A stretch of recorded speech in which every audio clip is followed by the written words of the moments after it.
Hello and welcome into another episode of the Calcio Connection podcast, connecting with you, Italian football fans from all over the world. Got a loaded panel, as I think all of us are really missing the Serie A. Like I try to turn on the Premier League. Everybody's drawing 1-1. It's boring as hell. I miss me some Calcio. Alex Donno alongside Jerry Mancini. We also have our friends Joe Fischetti from the Forza Napoli pod, one of the few Juventini we actually tolerate. Daniel Lucci is on the pod as well. And Jerry, true or untrue, we basically organized this entire episode just so you could bitch and complain about Muriqi. So I think that's pretty that's the only reason why we're even doing this episode, so that you can just complain. I'm not gonna complain about Muriqi. I thought I vented enough after the Milan win.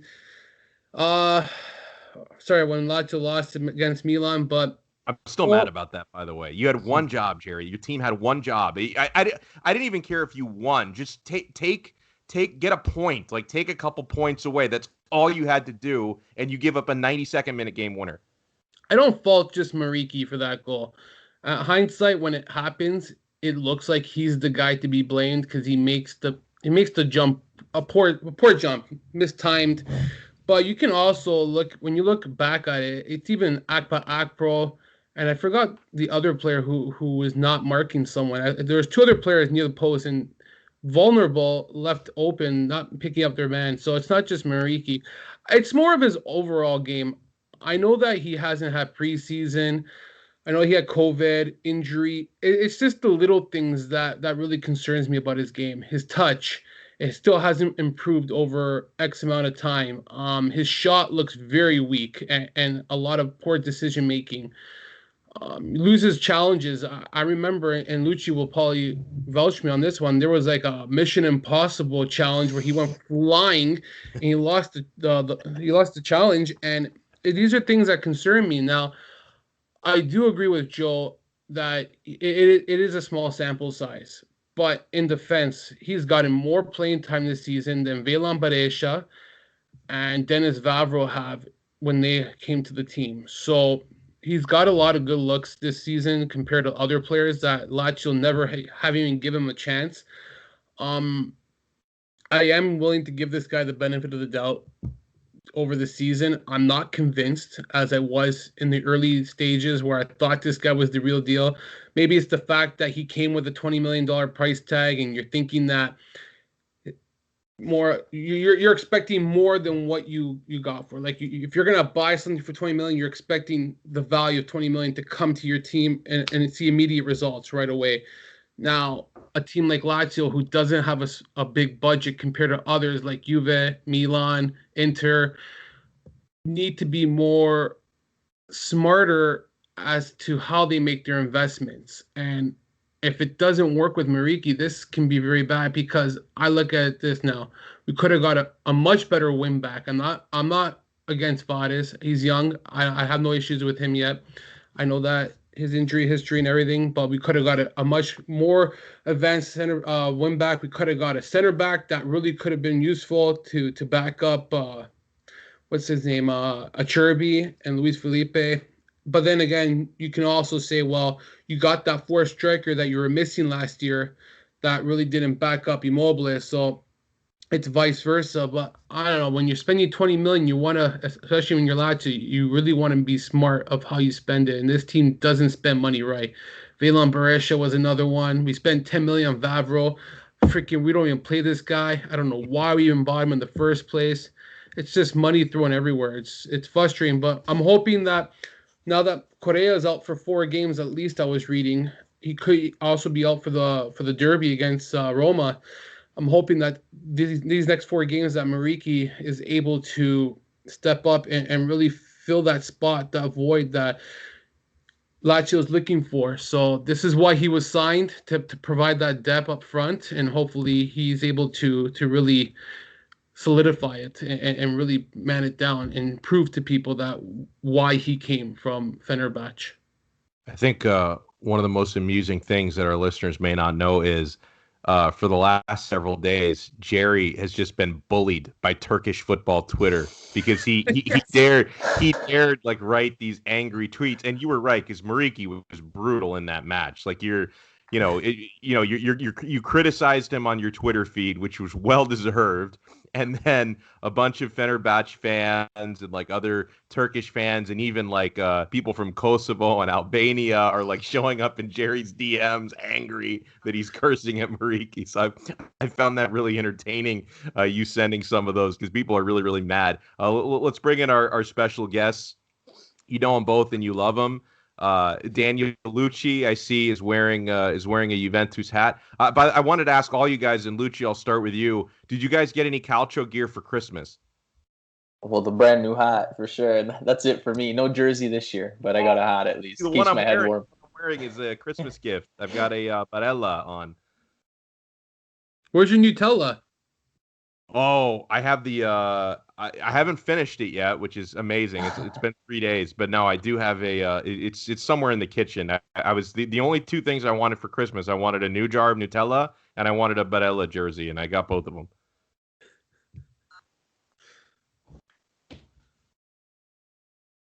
I feel like I'm waiting for Lucci to talk. Oh, sorry. Sorry, I thought we were waiting on Joe. Okay, well, I can jump in. Joe, I thought we were going around the table on who got what for Christmas.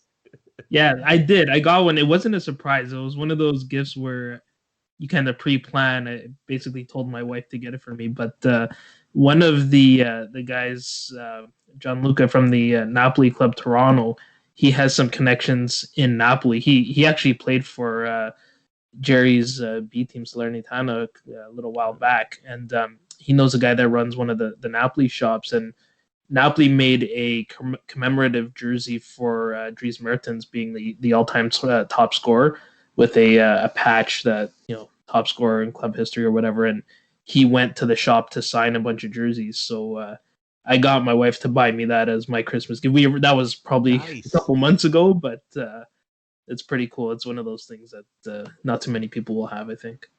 That is really, really cool. So Yeah. how have you guys, aside from Christmas and all that, how have you, Joe, been spending, the break for Serie A, which is painful? Like it's been less than a week off with no games, but I see, all these English games being played in other countries. So the break has been painful. Have you been watching Premier League games and everything, or have you been just laying low?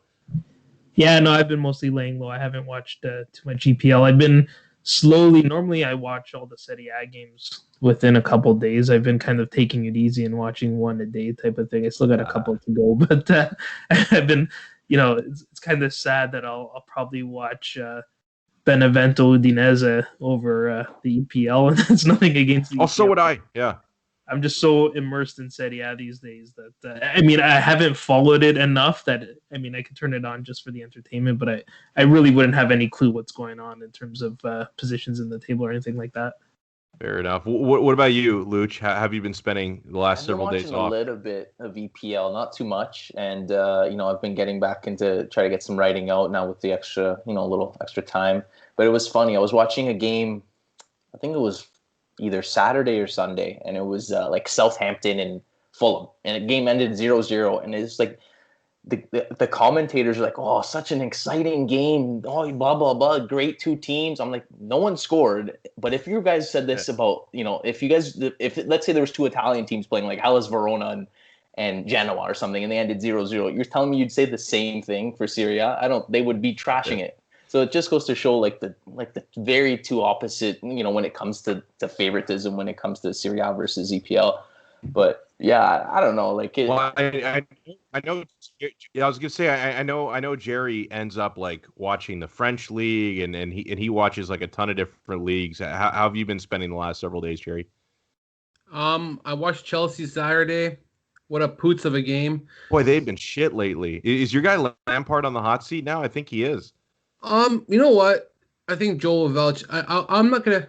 I'm very a reactionary, emotional fan, but when it comes to Lampard, I do get mad when Chelsea loses. But at the most part, I'm not a Frank Lampard out guy. If Allegri was knocking out the door and Chelsea had the opportunity to sign him and it strike, I wouldn't be opposed to it. I wouldn't be against it. But at the same time, people need to remember that Lampard, his background is one season with Derby County, and like he's still growing as a manager. I think the right route may have been to coach a smaller club, go through the rankings like other managers have done in their career, like a Gattuso and Inzaghi. I always say those two because they did their homework. They learned through the youth ranks, and they got promoted to like their squads to Milan, to Lazio, and they understand the pressure and what they need to do for the most part as a manager. I think Lampard is really in a difficult situation now where last season he had freebies because they had the transfer ban, and this season now they have all these new players that came in. They spent a shitload of money, but in defense, when you're bringing in like 7 8 guys brand new, you need time to like adjust, to learn, like, everyone needs to like adapt with each other in order to understand what's going on. So like I watched the game today. It wasn't the most, it's not the most exciting football, I'll be honest. Like watching Chelsea last year was much more exciting. I found, I thought the EPL as a whole was way better last year. Maybe because I was more involved and I watched it more, but I just thought chances were more from both sides, just more entertaining football. And I think the one thing that really frustrates me with Chelsea is the way they use Timo Werner as a left wing. I have no freaking idea why this guy is playing as a left wing. He should be playing as a center forward. I think he's having a hard time adapting to the EPL. Personally, I think you're seeing that the Bundesliga is a step behind compared to the Premier League, and a guy like Werner was having his way with a lot of players in the Bundesliga, and he's not getting that kind of luxury in the EPL, and he's really playing with much better players. I feel personally, I could be wrong, but for the most part, that's what I watched this weekend, and I try to catch the replays of my French league. I love that French league. The French thing I call, yeah, the league. I like it, man. I don't mind it. But yeah. Other than that, that's all I've been really doing. I've been writing as well, like Lucci. Well, I want to something I want to go around the table on, since we have an Inter supporter here, me, Jerry, the Laziale, Joe who supports Napoli, Lucci who supports Juventus. January transfer window is going to be open. And if you want to give specific players on the wish list, that's fine. Or if you just want to give positions, and you can be ambitious or realistic, because obviously, for me with Inter, I understand that there are going to be spending constraints. Like I have to be realistic because they've spent a lot of money in the last couple of years, like a lot of clubs around the world. They are losing a lot of revenue due to the pandemic. And, the word is that in order to make purchases, they would have to make sales. Selling always sounds really easy when you read the rumors, like, Ivan Perisic is wanted by like 4 clubs and everybody wants Christian Eriksen. Usually the reality is not exactly that. Like usually the reality is, especially in January during a pandemic, you're going to struggle to really get the sum of money for a player that, some of the Italian reports say that you are. I mean, from an Inter standpoint, I think the situation has become so toxic with Christian Eriksen. I think for the good of everyone, he's got to go in January. Like there's even been some speculation that he might even go on loan somewhere. One of the scenarios being brought up, which seems like a perfect fit with Pochettino taking over at PSG. Obviously, they had a lot of success together at Spurs. So maybe one possibility is a loan swap. Or maybe a straight up swap. I don't know what kind of extra cash or whatever, but probably a loan swap with PSG, with Paredes coming back and Eriksen going to PSG. So I think that's a possibility. You guys know that I'm a pretty big fan of Rodrigo De Paul, who's been just rotting at Udinese for the last few years. Our guy Joe did a great job, debunking some fake quotes about him listing his potential destinations. They were actually 2 quotes spliced together out of context. Obviously, I would love to have DePaul at the club. I don't really see it in the cards this January. He's got a pretty high price tag.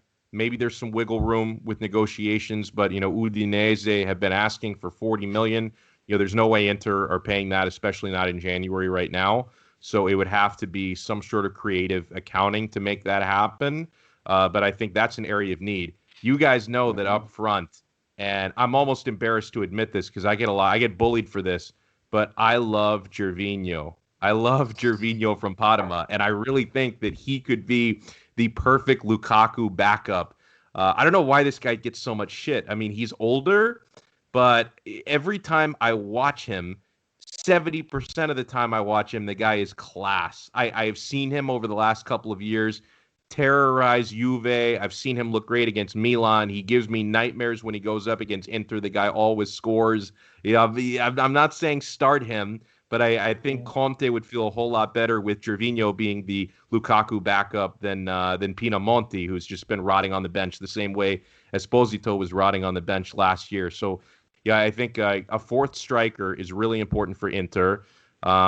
And I think even more important because everyone's talking about midfielders or attacking mids, and obviously Papu Gomez gets thrown out a lot. I would love to have Papu on Inter. I'm sure a number of clubs in Serie A would love to have Papu Gomez. I think left wing back to me is the most important position to address.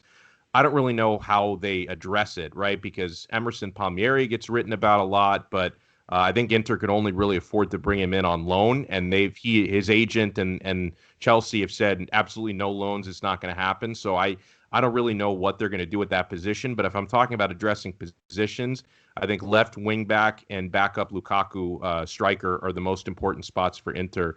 What about you, Jerry, with Lazio? What are you looking to get done? I mean, if you could find a way to sell Mariki even at a loss, I'm sure you jump at that, right?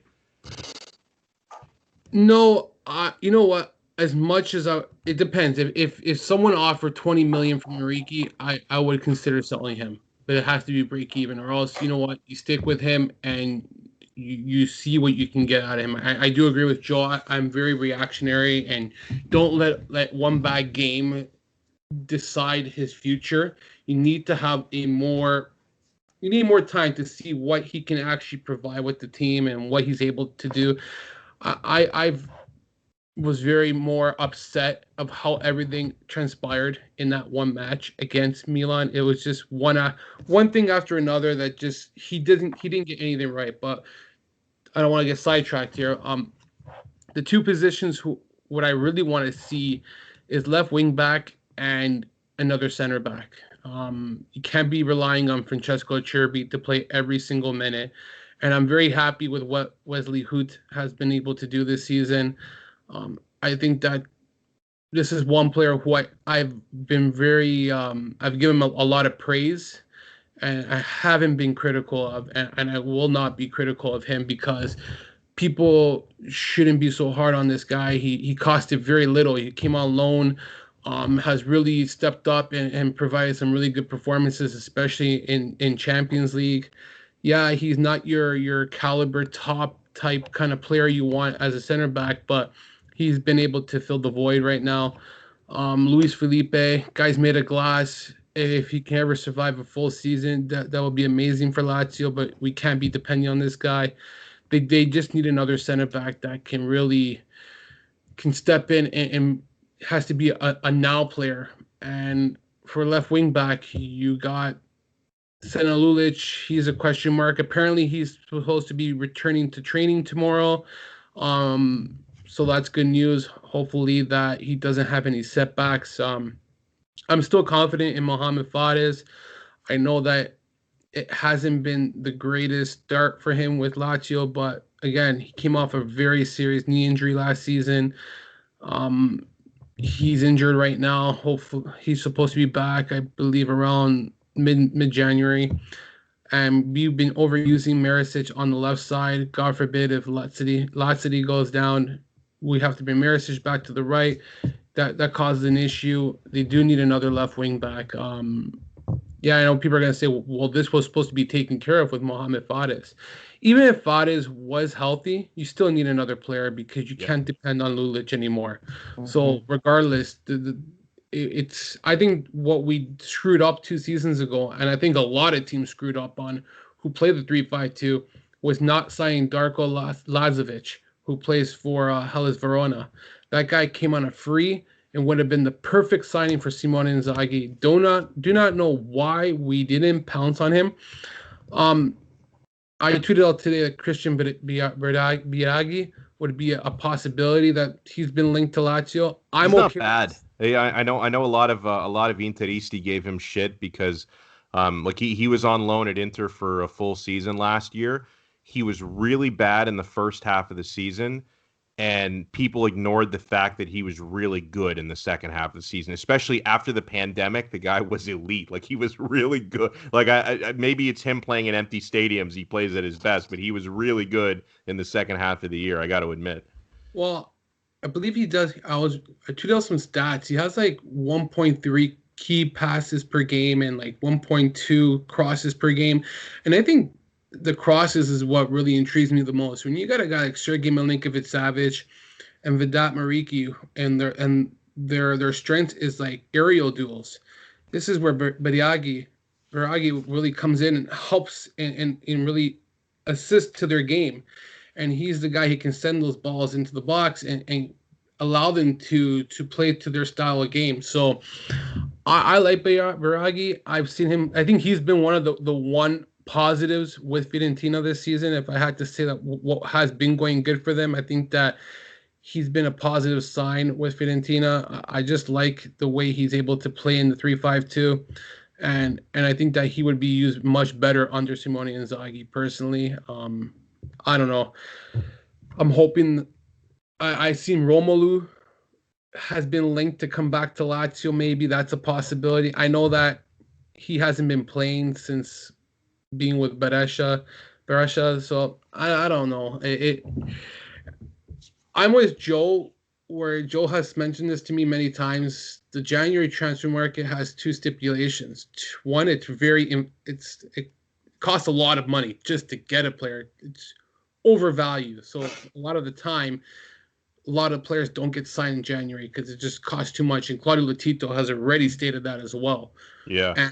And secondly, like, not too many players are available right now because a lot of the teams have their needs and wants, and they don't want to sacrifice anything, especially in the position they're in the table, right? So it's always harder this time around, but we'll see what happens. I don't think Lazio is going to do much. They might do one or two signings, but they're known not to do much in January. Well, I'll tell you, like, one argument to be made for it being a busy January is that the table is pretty wacky. Like, it seems like top 4, top 6, even the Scudetto are very much up for grabs this year. And to me, like, that should motivate a lot of teams to be active. I think they have to be very creative, like loans, loan swaps, player swaps, because a lot of teams can't like afford with the pandemic to splash down big cash on players. But it's like, even like, I certainly consider, Lazio to be, competitive to try to get into Champions League, even though they're 8th place, but they're only, 5 points off of 4th place right now. You've got, obviously, I don't expect Juventus to be in 6th place for that long. They're 10 points off the Scudetto right now, but I know they're going to be competitive, and I know they're going to be gunning for it. And, Roma's in the mix for Champions League. I don't expect Sassuolo to be too active, but, they're up there on the table right now. So I just think that with how crazy the table is, I think a lot of teams might be motivated to try and really tweak their squads. But I want to go to Joe with the Napoli perspective. It's been a really weird start for Napoli. There have been, a lot of moving parts. There's been, a lot of COVID-19 cases, injuries, like what Osimhen is going through right now. Games where, you guys really didn't capitalize on enough opportunities. You probably should have more points than you have right now. But do you have any expectation for January, and what positions need addressing the most? Yeah, I have some expectations. I think the biggest priority for us is to try to sell a couple of players, Arkadiusz Milik and Fernando Llorente specifically at striker, 2 guys that we won't have at the end of the season. I know for sure Milik's contract is up. I can't remember if if he's up as well or if he has another year. But I think he's the year after. Yeah. Exact. But in either case, so Llorente, maybe we could sell him in the summer, which is probably more likely because I honestly expect to see very few moves, despite what you said, Alex, about how competitive Serie A is right now. I think the financials that all these teams are dealing with is going to make it really tricky. I mean, this past summer was probably one of the least active transfer windows for that reason. But both of those guys, what's crazy is that they each, at least according to Gazzeta's annual salary publication, they both make €2.5 million a year, which may not seem like a lot for you, Alex, or Daniel, because your teams have higher salaries. But for Jerry's team and our team, they're on the higher end. Those two guys, only 6 players make more than them on our teams, and they're not playing whatsoever. Milik is sitting at home in Poland, and Llorente has been called up on a few occasions to sit on the bench because of, actually, he made an appearance, but it was really because we've been so depleted at striker. You mentioned Osimhen being out, Mertens is out. The good thing for us is I don't think we're desperate to bring in a striker, because a lot of those guys are expected to start coming back. This break came at a good time, and some of the injuries we've seen have been fairly minor. Lozano even came back in our last game, even though he probably shouldn't have played, but we were so desperate to try to get something going against Torino. So I think I don't expect to see too many incoming transfers. Hopefully you can sell those guys. The position that we're most in need of is left back specifically, and maybe also another right back. Seems like everybody except Milan needs a left back. It's like Yeah. they're good with Teo Hernandez. Everyone else, Yeah, we have a bunch of guys, but they're all not great options. I mean, LC Kusai has missed a lot of time because of COVID, and he was useful because he can play both the left and the right side. But without him, we've relied solely on Giovanni Di Lorenzo, and as good as he is, he's played in every single match. He's played the full 90 in all but one match, including Europa League. And that one match that he didn't play the full 90, he still played 29 minutes. So we've seen him struggling a bit lately, but I think it's just he's been playing way too much. And then on the left side, we've used Mario Rui and Fauzi Goulam. Goulam hasn't really gotten back to the form that he had before he injured his knee. And Mario Rui is one of these guys that some days he seems great, and other days he's a huge liability. And some of the names that have been floating around there, you mentioned, it seems like the same guys are kind of being rumored to all of our teams, probably. Yeah. But Emerson Palmieri is the guy that we're interested in as well. I saw that. I think I saw what Juventus interested in. Like everybody wants him. Mm-hmm. If you believe sports. And then I've also heard mention of Junior Firpo from Barcelona, but I've just heard the name thrown out there. I don't know how serious that is. Joe, I saw that Napoli is linked to Florian Thauvin. If he's on a free, so if you guys can steal this guy, I've been able to watch a lot of Marseille games. This guy is the steal of the French league. A team like Marseille was wing, right? Yeah, he's another winger, isn't he? He's another winger, but I think I like him. I think if you can bring him, I really think he's the type of winger you want on your team. He's very dynamic, explosive, makes good runs. I like the way he plays with Marseille. I think he's 27 or 28, I want to say, but he's in the midst now of being able to help Napoli. And I really do think this is a kind of good signing if you're able to get him. I know that you do have Lozano and you have Politano. I don't know if Politano is just on loan right now, but Politano's a loan with obligation to buy, so he's basically a Napoli player, and that's my reservation about signing someone like Thauvin. We're a bit stacked on the wing. On the other side, you have Lorenzo Insigne, who pretty much plays every game. So, when we think of where we're in need of more, he's a great player, and it would be great to have him, but it's not the top priority. And with financial constraints, I'd probably invest in a left back first. Maybe even, there's been a lot of talk, especially amongst Napoli Twitter, about the midfield and whether Zielinski is the right guy to be the backup number 10 to Dries Mertens, or there's also been talks about Fabian potentially going back to Spain. He hasn't really worked out. So, again, back to the guys that Alex mentioned, whether it's Papu Gomez or Rodrigo de Paul, what would be great is if we could sell Fabian for somewhere around 50 million euros, drop Zielinski back into one of those two midfield positions in the 4-2-3-1 to play with Bakayoko, and then bring in a guy like a Papu or Rodrigo de Paul to play as another number 10, because Mertens is getting up there in age, so I don't know how long he can do it for. He's been getting more and more injuries lately, so that's another area. I like Toven, but it may not be the top priority. What about you, Daniel, with Juventus? What are the areas you look at? Well, we have a few, but unfortunately, mostly all the other teams, it's going to depend on who leaves in January. And we've already seen a lot of struggle trying to sell Khedira for the past, year and a half or whatever. Like along 8 it's years, been. it feels like. Jeez. Yeah, if he leaves, and then, we might have some wiggle room when it comes to, wages and salary, because he's making, like you said, for you guys, 2.5 million is a lot. He's making like 6 to sit in this, sit at home and do nothing. So it's not pretty. There might be a couple young guys leaving out on loan, maybe just to get some money incoming so they can reinvest it, because I know they're definitely looking for a secondary striker for behind Morata.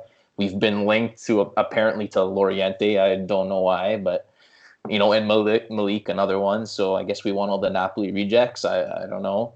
But we could also, we've seen our midfield have some struggles, but I think, like you said, Alex, most of these larger moves will come in the summer.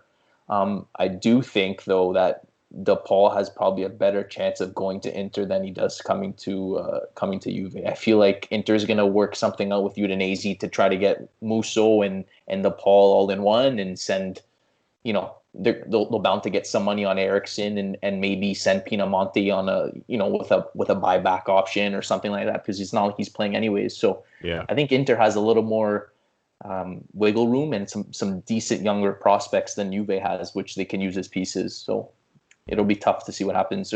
I don't think much is going to happen in January anyways.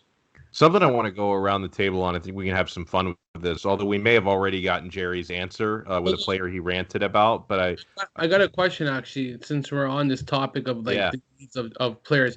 If you had to choose between these two,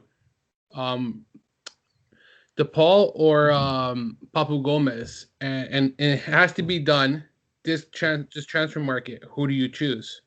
I go DePaul just because of the age. Me as well. It's a better investment. Like, and it's tough because I know that like Inter, for example, are very much in win now mode. It's why Conte keeps buying senior citizens. But I think some investments need to be made. Like, you can't be adding only the Vidals and the Kolarovs. Like, you've got to be adding some players in their 20s. And DePaul, he's still getting better as a player. Like, Papu Gomez has already reached his peak, and he's probably slowly on the way down at this point. So, yeah, I mean, that may not, like, if you're asking me over the next 6 months, which addition would bring you a better chance at a Scudetto, like right now, the answer is probably Papu Gomez. But I still DePaul. Just DePaul to me is a better investment, and he's also a really good player. But just the investment is so much better. I think DePaul is a now player too. Actually, I think he provides more than Papu Gomez. I think Papu Gomez provides the baggage garbage in your locker room. I think DePaul he's being tied down with a mediocre Udinese side. I think that's that true. I think that if you bring him now to a Napoli, Inter, Juventus, especially Juventus, I think Juventus is the prime spot for DePaul, that kind of creative guy who can really open up the field and give that ball movement that Juventus has been lacking since 4 or 5 years now, when they had their heydays with Pirlo. We're going back. Never mind. Even before the Marquisio days. That midfield. I don't know. Juventus does everything right. They've got a bona fide striker, winger. They did a good center back, De Ligt, which I think that guy is going to be one of the best defenders in Serie A for seasons to come. They really have done really good things with their team, but how can you successfully fail in getting a midfielder that they have been missing for so many seasons? It blows my mind. And I hate Juventus, but as a Juventini, for those Juventinis, they must be praying for a midfielder that can really fix that team up. Because if they ever get a guy like I think a guy like Luis Alberto, I'll use Lazio for example, because I personally think that Lazio has one of the best midfields in Serie A. Absolutely. And if I had to choose right now, who would I want to go to Juventus if I was a Juve fan? I would say Luis Alberto, not Sergei Milinkovic-Savic, because Savic is more of a box-to-box player, more defensively. He could be creative. I think Luis Alberto really, when he's missing for Lazio, they really miss that ball movement, that more of attacking flow kind of game, and I think that's where he would come into Juventus and really would help them and give them that spark and can create that drive instead of always having to go from outside the wings. They need somebody who can really advance the ball up middle, and they're missing that. And I think a guy like Luis Alberto would really make Juventus that contender again, that much more dynamic team. So that's how I see it personally. 100%, Jerry. You're right. Spot on. The thing is with like Alberto and DePaul, the problem is they'd be a similar type of midfielder, and the thing is they like to play more advanced, not really in the middle of the park, more as an attacking. So the thing is, you still have Dybala. What are you going to do with him? If he's gone this summer, which I think is a very strong possibility at this point, then maybe you look to bring in DePaul in the summer. That would, kind of a similar replacement who can run at defense, plays right behind the strikers kind of thing, because I don't think Luis Alberto is going to leave Lazio anyway. But DePaul would be great, like you said, and I think even someone like a box-to-box midfielder like Locatelli or Milinkovic-Savic would help us a lot as well. It's not just trying to find creative, opportunities in the offensive half. We even struggle, making 2-foot passes in our own defensive areas. Like sometimes Rabiot has a great game, and the next game he's, completely invisible. Same with Bentancur and even Ramsey. He has one good game, and then he's injured for 4. So I don't know. I think Rabiot's been your best midfielder signing in quite a while. I'll be honest. Like that I know doesn't say much, though. To be honest with you, that's true. But he came with the hype and the promise, and I think having a season off where he didn't play, and last year he finally played and got his legs going, and now you're starting to see that promise that people have been waiting for, and especially with the wage bill he comes with, because his wages are significant.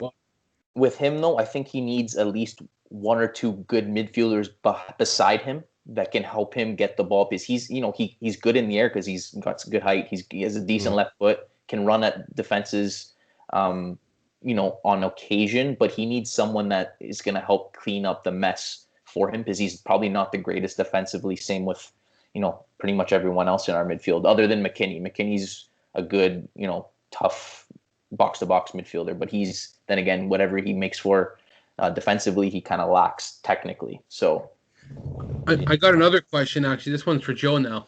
I get these ideas in my head. Sorry, guys. Inspiration.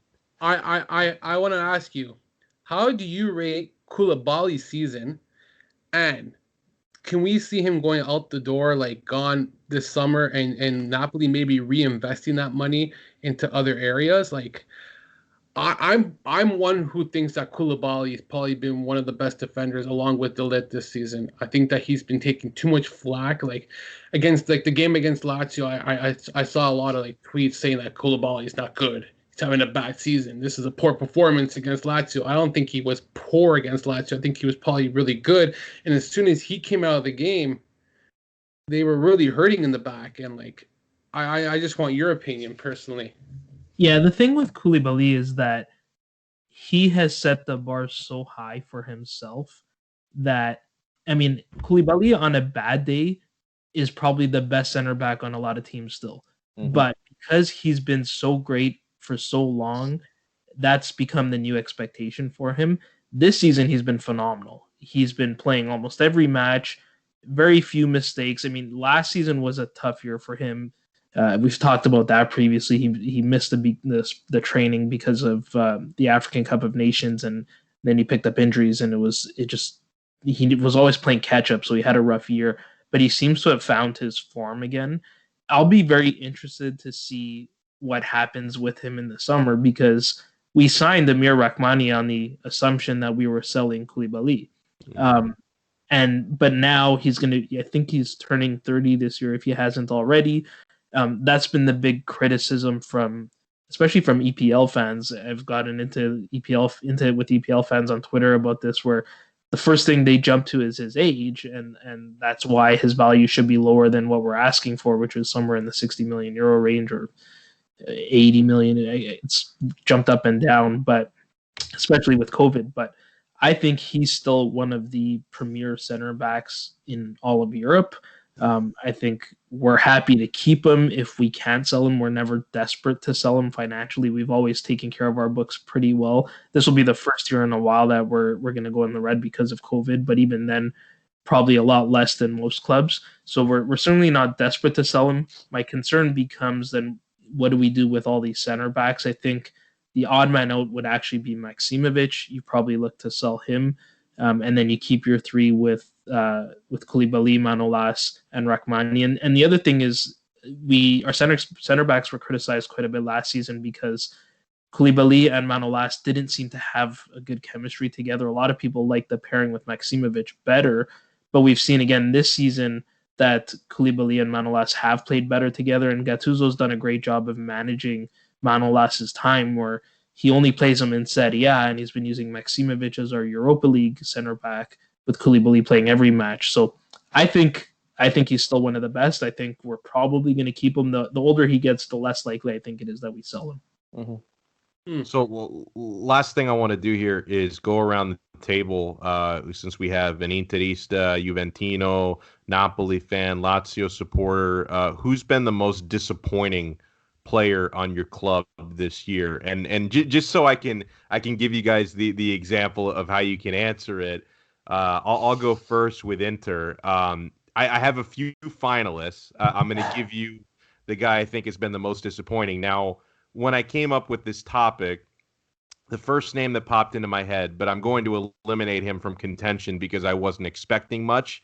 But the first image that popped into my head was the graying hair of Kolarov. But I'm thinking, like, I can't really call him a disappointment because I wasn't happy about the signing. Like, so, this guy has single-handedly cost Inter points this year. He's so slow and so old. But I wasn't that excited about the signing, so I eliminate him. I think the three finalists for me, most disappointing player of the season so far, I've obviously got to throw Christian Eriksen in the conversation. And regardless of who you blame, right? Because some Interisti put all the blame on Eriksen, some put all the blame on Conte for not giving him a chance or the formation. I think there's blame on both sides. I don't think Conte gave him enough time to get a rhythm, nor do I think Eriksen has maximized his opportunities. The guy plays with the urgency of his team being up 3-0 at all times. So I think there's just a lot that has not worked there. But regardless of who is at fault, a year ago, a little, 11 and a half months ago, this guy was, signed for 20 million, thinking this was some amazing investment in a world-class player, and he's not been able to stay in the squad. He's not been able to consistently, dominate or find playing time in Serie A. So I have to say he's been a big disappointment because even after things didn't go great from January on last season, I defended him for a long time.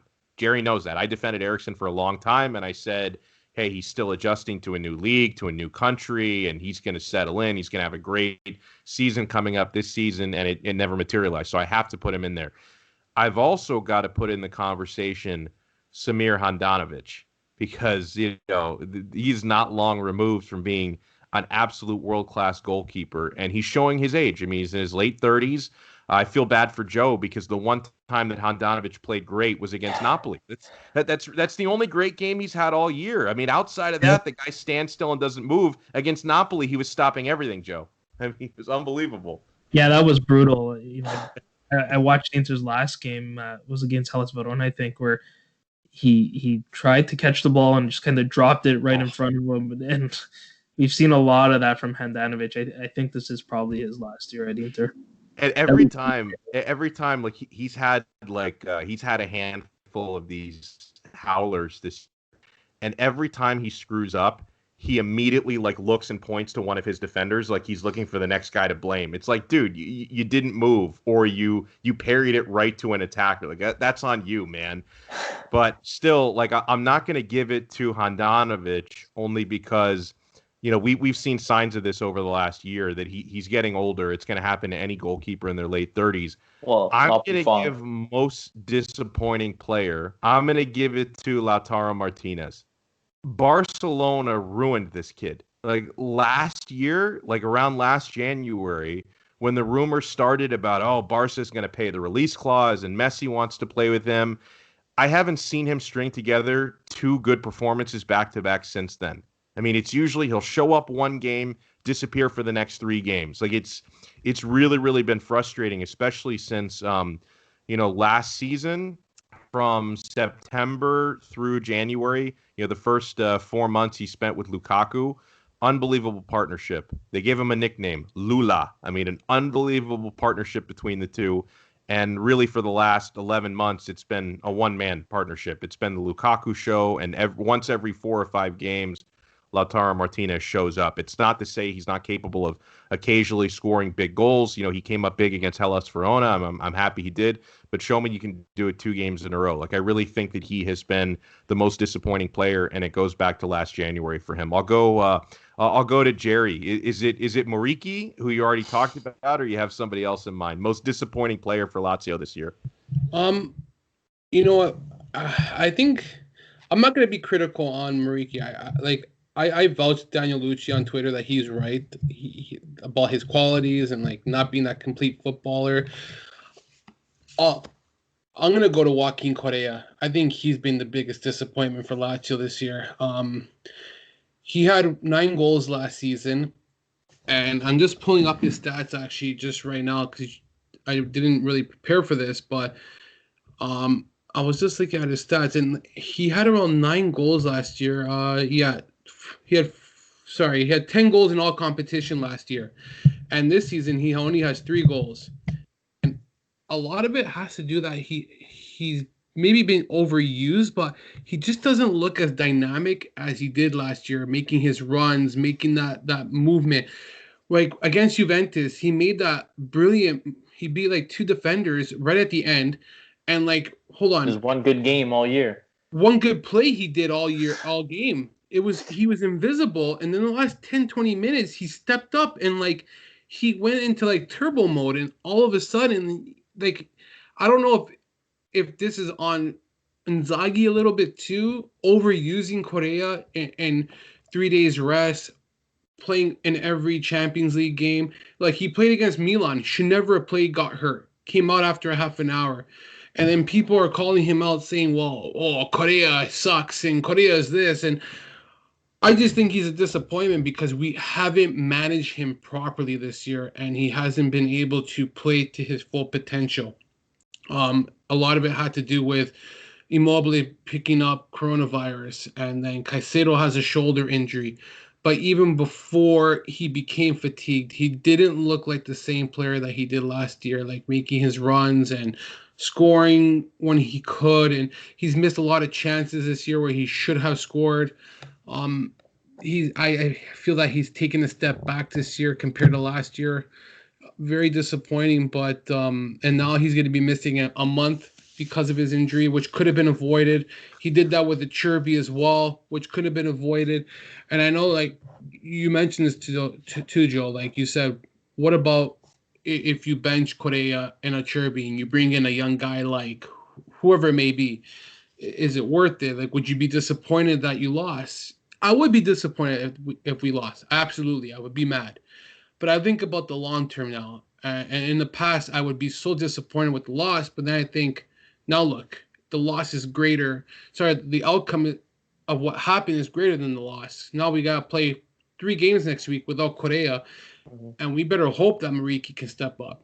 And it's just been disappointment. And I think Fades has been a bit of a disappointment. But in the time that he's played, he looks really sluggish on the left side. His crosses have been very poor. Tracking back to defend has looked kind of off. His whole overall game has been off. But in part, that's because he arrived late, didn't have preseason training, still trying to get adjusted to his teammates. But I would have expected a little bit more from Fades, personally, knowing how to play in the 3-5-2 and coming from Serie A with Spal. I would have expected a little bit more from him, but I'm hoping that these players can turn it around. But it is what it is. Let me go. Time to shine. Yeah, I want to go to Lucci next on this one. Do you have a most disappointing player at Juventus? I got a few, and then I guess top three would be Bonucci for sure. I don't know if you can include Khedira in there, even though he hasn't played, but I'll allow it. Yeah, Rodrigo Bentancur has also been, a shell of himself from last year under Sarri. I think, they used the excuse of him playing too much last year, and he sat out for the first few games to try to regain his strength and skills from last year, but he hasn't looked himself. Those two and Khedira for sure. Even I think Chesney has looked, he's looked good. He's made some great saves in certain games, but then, he let in three, although the whole team performance was bad against Fiorentina, he let in three.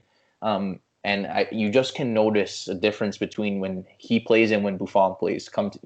Whether that comes from experience or the way Buffon just commands his back line compared to Tech. Those would be my top three. But I think Bonucci takes the cake because he's looked, he had that big winner against Torino. That was great. Of course, we needed those points. But every other game, he's kind of looked off. Fiorentina, he looked off. I don't know if he's carrying an injury or he's just playing too much, which is possible as we have had other injuries. But I think for me, he's probably been the most disappointing. I was going to ask you, Alex, because I'm kind of curious. Who do you think Inter's MVP would be? Lazio and Napoli, I think, are pretty straightforward for me. But Inter, wasn't so sure. It'd be between two players, in my opinion. Well, yeah, you're probably thinking between Lukaku and Barella. I go Lukaku. Really? He's most consistently stepped up. Wow, I'm getting the big head shake from Jerry. You don't think Lukaku's been the MVP? I kind of agree with Jerry, to be honest. No, man. You think Barella? Yeah. I think that Lukaku was MVP last year. I think Barella is MVP this year. I think that he's really I'm gonna be honest. He's taking the next step, Alex. To be honest. Yeah, it's true, and they're it's no question that the debate is between the two guys. There's no question about it. I don't know. I just think consistently there's been more from Lukaku because I can even remember last season, and keeping in mind Inter haven't played Juventus yet. That's going to be a really big game. They haven't played Roma yet, and obviously I know Roma is not necessarily a powerhouse, but Inter always struggle to an extent against Roma. They always draw, and I think that's a really important game that they need to win. So they haven't played every big game yet in the first half of the fixtures. But last year, I really thought Lukaku disappeared in some of the bigger games, where this year I think he's been quite good in most every game he's played in. Even when he's not scoring, the hold-up play has been good. The leadership has been there. Listen, if you guys want to go Barella, I'm not going to argue with it. He's provided a handful of sparks. I just think Lukaku, it's been a little bit more consistent. That's all. I'd probably go with Alex on this one, and the reason I'd say Lukaku is because if Inter have really struggled to get scoring from anyone other than Lukaku. I mean, Hakimi lately has been starting to score, but I feel like if you were to remove both of those guys from the team or one at a time, I feel like there'd be a bigger loss if you took Lukaku out just because of the scoring. I know, but I'm involved in in creating so many goals. But for me, I fail to see who would really step up to score in Lukaku's place. I'll end it here. You know that Barella is your MVP when you have to play him with one leg, okay? That's when you know. That's a good point. He's tough as nails, though. I mean, you are desperate to start him when he's not fit to play, and you have to throw him in, and he still plays at 90% and carries everyone, and his motivation, still able to run with one leg, and just his challenge. Is that just because of Conte being stubborn? Because Sensi's looked pretty good. I know you're always concerned about him getting hurt, but Sensi, he's played, I think, 3 matches in a row. He played a full half in the last one. I think he could start filling some of that time for Barella. But he's glass. Yeah, and the guy's gonna get hurt in 3 games. Don't worry. He made a glass, that guy. That's exactly the problem. That's totally the problem because when Inter actually had 6 consecutive healthy games from Sensi to start the year, because I think that's what it was. Inter were 6-0, and then they lost to Juventus last year. And Sensi was healthy for all 6 of those first 6, and he was tremendous. Like, he was creative. He looked like one of the best players in Serie A for those first 6 games. And we haven't had him healthy for like 3 straight games since. I think Joe, have you done your most disappointing player yet? Did we get yours from Napoli? No, yeah. Yeah, so I can think of 3 guys. I'm really only really disappointed in one. One of them is, I mentioned Di Lorenzo. The reason is because he's playing so much, but he has been the reason for a lot of goals we've conceded this year.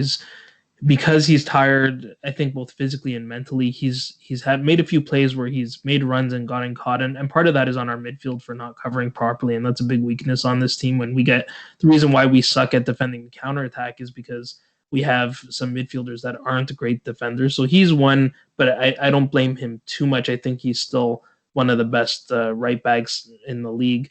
The second one that I personally am not disappointed, but a lot of Napoli fans have been, is Andrea Petagna. He's been taking a lot of heat with Napoli Twitter, and for me, and this is why I defend Muriqi, because I consider it similar to Petagna, where you have a player that's come into a new team. He's playing a new role where he went from being a regular starter to now being a substitute, and he's learning a new system, so he hasn't had that much time to play, mostly coming off the bench. Excuse me.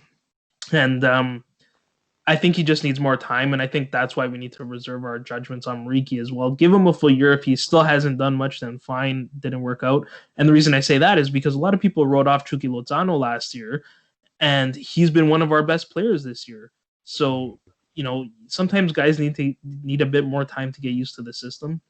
I think that's the case with Petagna. And the other thing with Petagna is that he was sort of meant to be the guy that you bring in off the bench, even though we signed him before we signed Osimhen. The way it turned out was that he became the guy that he's a big body that can win balls in the air. So maybe you can bring him off the bench when things aren't going so well. You need a different look in your attack.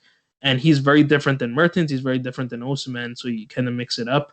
But he's been thrown into the starter role the last couple of games because Mertens and Osimhen both got hurt, and it hasn't gone that well. But a lot of that is also because we're not using him to the best of his abilities. When we have guys that are playing low crosses into Petagna, well, what do you expect? And maybe they're used to playing low crosses because we normally have a very short front line. But if we're not going to use him properly, then he's not going to have much success. The one guy that I've been most disappointed with, and I think most would agree, is Fabian Ruiz.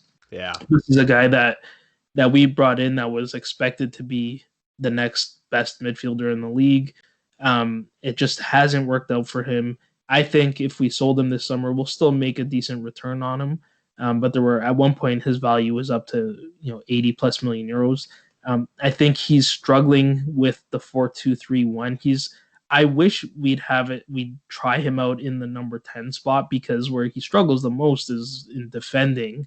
And when we play him in a bit of a deeper midfield role, he's the guy that has to come back to retrieve the ball from the defense and carry it forward and try to play more as a box-to-box midfielder, which he probably should be. But in this system, it's really not working out for him. It seems like he wants to go back to Spain. I could see him doing really well for a Spanish club. I mentioned to you guys earlier for like a Real Madrid. He's been linked to Atletico Madrid, but I think in Spain he could have a lot of success. It's just not working out in Napoli. So I'd have Fabian as my biggest disappointment. No Mario Rui on your list? Ooh. Well, I mean, I never had the highest expectations for him in the first place. Fair. So it's hard to be too disappointed with a guy that you don't think is that great. That's what I said about Kolarov. I thought the guy sucked, and he is sucking. Mario Rui and Cuadrado should shake hands. I find they're very, very similar. One good cross and gets an assist, and then they'll do nothing for 3 matches. But well, yeah, exactly. Mario Rui has his moments. I really like his chemistry with Lorenzo Insigne on the left wing. When Insigne cuts into his right foot and Rui overlaps, and that works out really well. But it only works if you can play in a decent cross. And one of the biggest problems with this team is we are terrible at crossing the ball. So that kind of nullifies the overlap in the first place. Yeah. You really I want to close out the episode on that note. Unless Jerry, you got anything? You really hate Cuadrado, eh? Fuck. I wouldn't say. Well, okay, hate's a bit of a strong word. I just think that he's especially this year. Fans are really hyping him up to be something that he's really not. Well, and you know what? I can understand what Lucci's saying. I call it the Matias Vecino effect, because Like every now and then, Cuadrado, Vecino are going to show up and make a big play, big Yeah. cross, an important goal, and then it gets so overhyped, and then these guys Yes. are so inconsistent. So it just a few highlights get you so overhyped. That's what I mean. He's yeah, big deal. He's 7, 8 assists, whatever. But if you watch the rest of the match, he's turned the ball over 10 times. He's Yep. gotten a yellow card. He's like it's things like that. But you can have one great moment, but then the other 89 minutes you're a disaster. So like, you're not really doing much for your team at that point. That's all. Wasn't he partially like the reason why Lazio came back and won? Or sorry, tied against Juventus? He was one. Yeah, he was one of the guys. Yeah. That was his right flank, and he was completely invisible when it came to defending. So another reason. Yeah. I want to see if anybody has anything to plug before we close it out. Daniel Lucci, if you're working on any stories and you want to let the people know your social media, all that good stuff. Yeah, on Twitter you can find me at Daniele Lucci or Daniel Lucci, Lucci. I should have a few articles coming out within the next week or so. I got a Serie A roundup from the first half of the season, what the top teams are, what they've been like, what they're looking to do in January. If any team decides to do anything. I got a couple Juventus pieces that are a little more sentimental, like Morata returning and one of my favorites in Chiesa. So, I know a lot of people. Guy. I thought a lot of people have, I guess, a mixed review on Chiesa so far, but I like him, and I think he's done a pretty good job from what he's been told to do coming in late in the transfer market. So. What about you, Joe? Joe, of course, host of the Forza Napoli pod. Anything to promote? Yeah, I've got a piece coming out also on World Football Index on Rodrigo De Paul, so that should come out in the next couple of days. I've been toying with the idea of how Vedat Muriqi could be the next Ciro Immobile. I may write about that. No, I'll leave that one. I'll leave that one for Jerry to write. But and then I should be recording an episode of Forza Napoli probably in the next day or two. You can find me on Twitter at Joe_Fischetti5 and the podcast at Forza Napoli Pod. And thanks for having me. Of course, Jerry. Anything you're working on writing?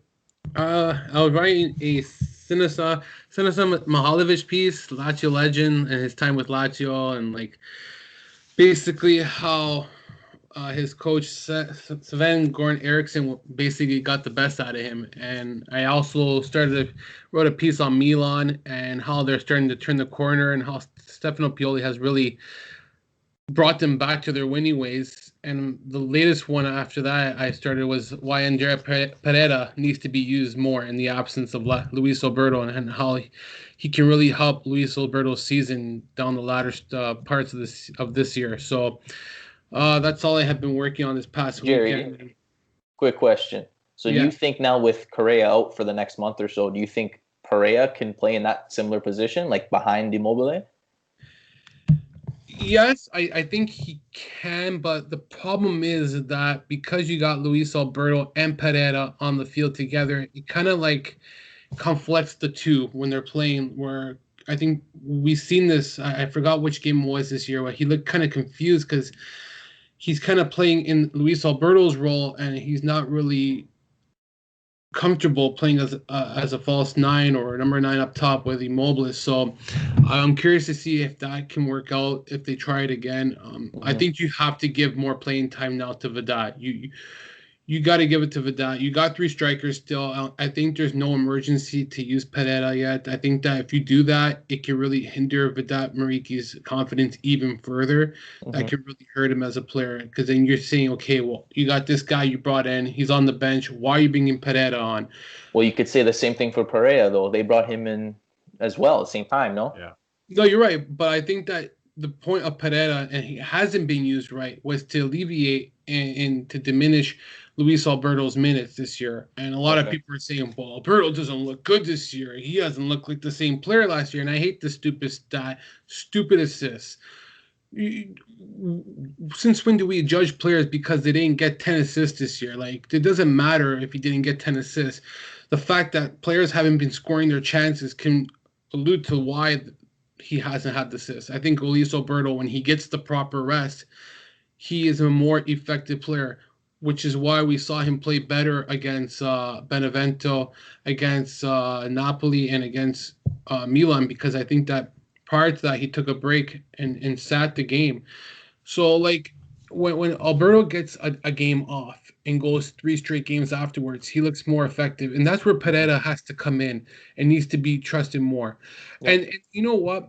Vice versa, what you're saying, you use him as a midfielder and you use him as a striker. Yeah, And I wasn't really sure exactly what his preferred position is, to be honest with you. So I would say his preferred position should be as an attacking midfielder. That's what he's more known of.